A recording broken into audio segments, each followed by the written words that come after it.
Halo Sobat Pompong, apa kabar COVID-19 di Indonesia? Apa yang terlintas di pikiran kalian ketika mendengar pertanyaan tersebut? Bingung? Nah, kali ini kita akan membahas beberapa fakta menarik tentang COVID-19 selama di Indonesia. Setelah berhasil masuk ke Indonesia pada Maret 2020, COVID-19 menorehkan banyak catatan yang membekas di kehidupan masyarakat. Bukan hanya itu, COVID-19 juga melahirkan isu-isu yang hangat untuk dibahas.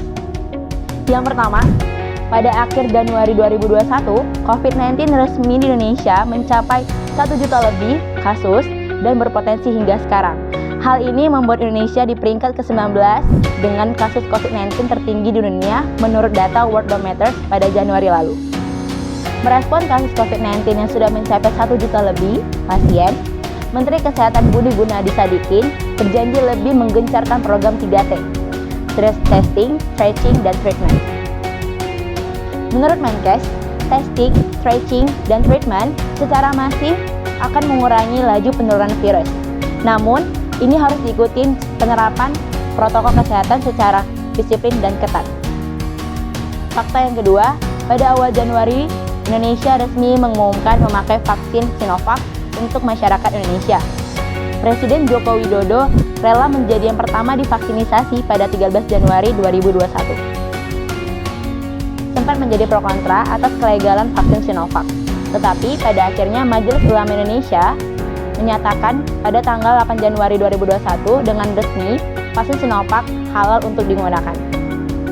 Data yang dirilis Satgas Penanganan COVID-19 menunjukkan pada 4 Februari 2021 lalu, penerimaan vaksinisasi bertambah sebanyak 54.240 orang. Dengan demikian, total warga Indonesia yang menerima vaksinisasi sebanyak 700.266 orang.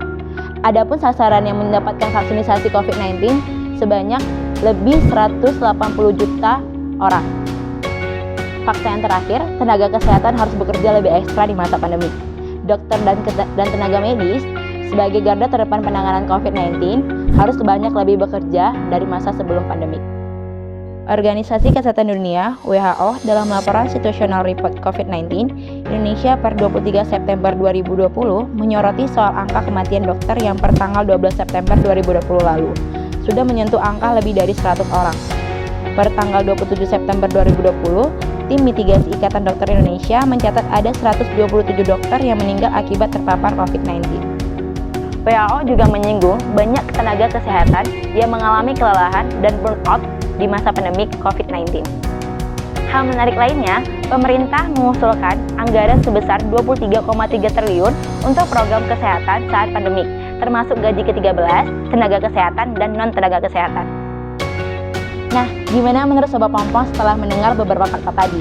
Tentunya kita tetap harus optimis kalau COVID-19 akan segera berakhir ya Sobat Pompong. Oh iya, jangan lupa komen di kolom komentar bagaimana pandanganmu tentang COVID-19 selama di Indonesia.